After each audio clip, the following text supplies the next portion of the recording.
I got a call a month before Elimination Chamber. I get a call from Ari Emanuel, who we know owns TKO. TKO owns WWE. He's been my longtime business partner. And he said, we need help at Elimination Chamber. Ticket sales are a little slow. Which is just one of the many things that has everyone up in flames about this interview. Because why would you say that? And better yet, stop this whole, well, this is the TKO board member DJ talking, this isn't the final boss. Either commit to being in a storyline or stay in the boardroom, seriously. Speaking as DJ, as Rock, director of the board. And not final boss. Having The Rock involved in this story and having him as the clear catalyst for Cena's heel turn, only to not have him at WrestleMania where the story reaches the climax, is completely ridiculous. And the frustration goes back even further because the entire booking of him has been weird. Whether it was showing up at Bad Blood to do a sign that had no meaning until the Elimination Chamber,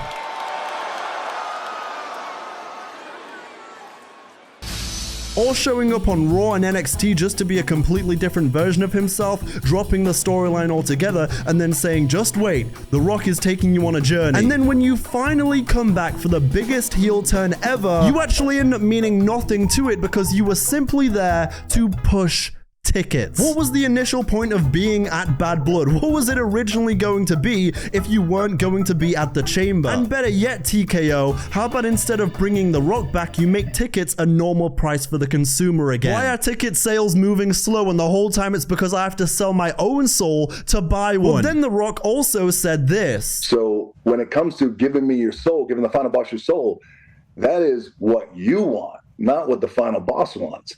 And so what does the final boss get out of that? I get your soul for life. That's what the final boss gets out of that. No, so now, I'll be honest, Rock, my expression is the same as Pat McAfee's. Rock also talks about the idea of eventually turning Cody heel by selling his soul. So I was an advocate of that, not turning Cody heel soon. But eventually, down the line, I like the idea of that because Cody's a smart guy, he's an intelligent guy, he's a ring general. And Elimination Chamber was designed to be a bit of a litmus test to gauge the pulse on how people would respond to that. To which he says a lot of people want to see it. It's transcendent beyond pro wrestling, and fans were loving it. Which, I mean, I think eventually a heel Cody Rhodes could be interesting, but certainly not at Elimination Chamber and certainly not anytime soon. People love Cody. And the brief little booze that Cody got in that promo against Cena on the SmackDown before Mania aside, because those people just like to be different. And then he talks about a conversation he had with Triple H where Triple H basically said, "What about John?" And Triple H said, you know, what about this? What about John turning? I said, I love it. Then he says this too. I did feel, and I made the call, I don't want to be involved in that. Step back. Let the final boss step back into the shadows. Let all the spotlight go to John. Let it go to Cody. Let's not make it about Cody's soul eventually or John's soul. Let's not make it about Cody's soul or John's soul. You started it being about the soul. So finish it. What do you mean retreat to the shadows? My name is the final boss and I am retreating back to the shadows. And I called John after Elimination Chamber, spoke to him, called Cody, and I said, I think the final boss's work is done. We've established it. We just pulled off the greatest angle in the history of professional wrestling, other than Hulk Hogan turning heel back in the 90s. I said, this is amazing. We have 6 weeks.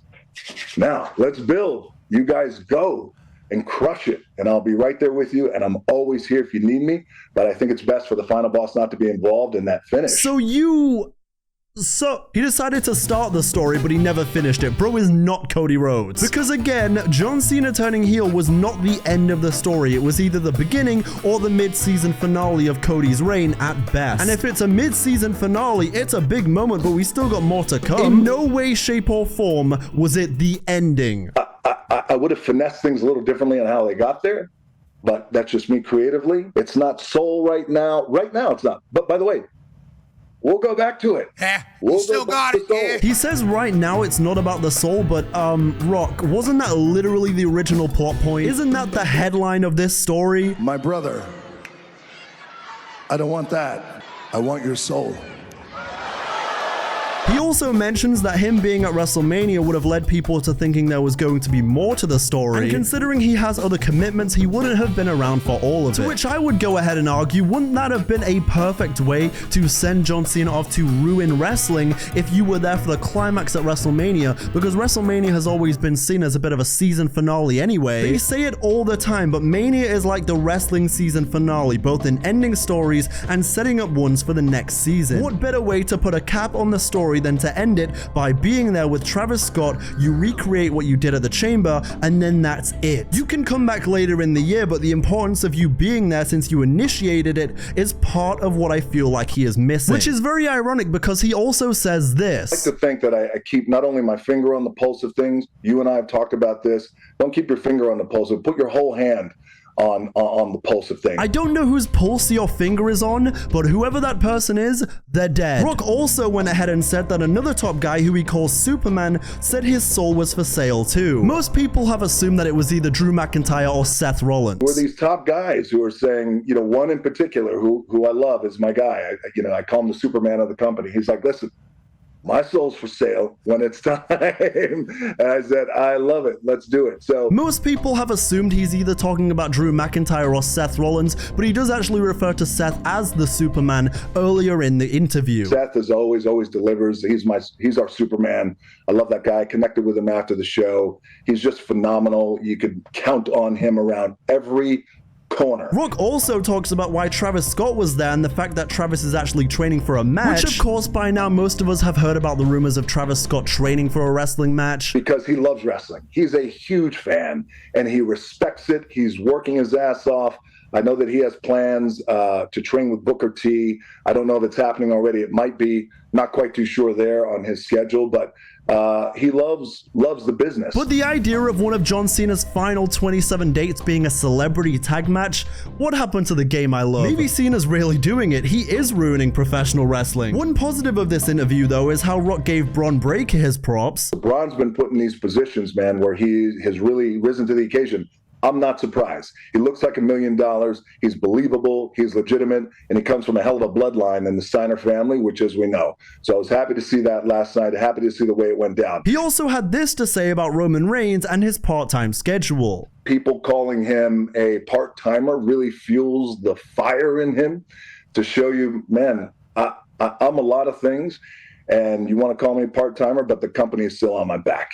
And now watch what I do. I think it's fairly obvious that Roman is winding down his career. I appreciate any time I get to see my tribal chief on TV because I'm well aware this isn't going to last forever. And for as much as I understand that people want to see stars like Roman Reigns showing up every week like they used to, I'm also of the hot take and of the controversial opinion that I don't really mind that he's a part-timer anymore. The roster across the entire WWE is so stacked that I'd rather focus on that than dwelling on a guy that isn't showing up every week. Eventually they conclude the wrestling segment and ask The Rock about other stuff. One thing that I don't love about him going on the Pat McAfee show to say all of this is that Pat was never going to push him for answers. He was never going to push The Rock and say, okay, but why? Why would you do that? Do you see why that wasn't the best decision? But I get it. It's the safe play. I like Pat. I like the show. I still like The Rock. Obviously, he's a company guy though, so he's never going to challenge The Rock on these things or else he's fired, to be honest. And while I do understand that when it comes to the part that The Rock is playing in John Cena's retirement run and with Cody selling his soul, The Rock will be back eventually and we'll get more layers to this story. And I understand that John Cena's retirement tour still has 27 dates left. He's still got a ton of time here. There's a lot that's going to happen. It's going to be cinema. It's going to be great. I'm excited. But I can't help but finding myself a little frustrated at the situation. You either commit to telling the story, which started around selling his soul, and you take the people on a ride just as you did so well at WrestleMania 40. A story, by the way, which should conclude with you being there since you started it. Because it's not like this story with The Rock started with someone else and then The Rock came in. No, when it comes to throwing up the 3 at Bad Blood or throwing up, you know, the Cena sign and then the slit throw and the Cena heel turn, you are an essential part of that story. You're the one that in visual, you are the one that corrupted John Cena, okay? You are he looked right at you. He literally looks at you and then said, boom, that you were a part of that. It's not as if you weren't a part of it. It's not really a situation where The Rock can go ahead and say, oh, well, my job's done here. I started this fire, now go deal with it. And you know, The Rock has been having great workouts in this belt that says Cody stole. But right here, you know this date. This is the date that your daddy died. And this is the date that broke my heart. because your daddy was one of my heroes. And overall, if you're gonna go ahead and do that, then just don't have The Rock be involved. Don't take the people on a ride that you have no intention of being a part of the finish. I think the only justification I can think of is that they're planting the seeds for Cody selling his soul so incredibly early, and Bad Blood was a very, very early foreshadowing of that. Meaning that all the hints and seeds of Cody turning heel a couple years from now were intentional. While Cena turning heel and The Rock being there was to demonstrate the control that the final boss has over the company and storyline, but also sell tickets. It's the only way I can try to wrap my head around it, but even still it doesn't entirely make sense.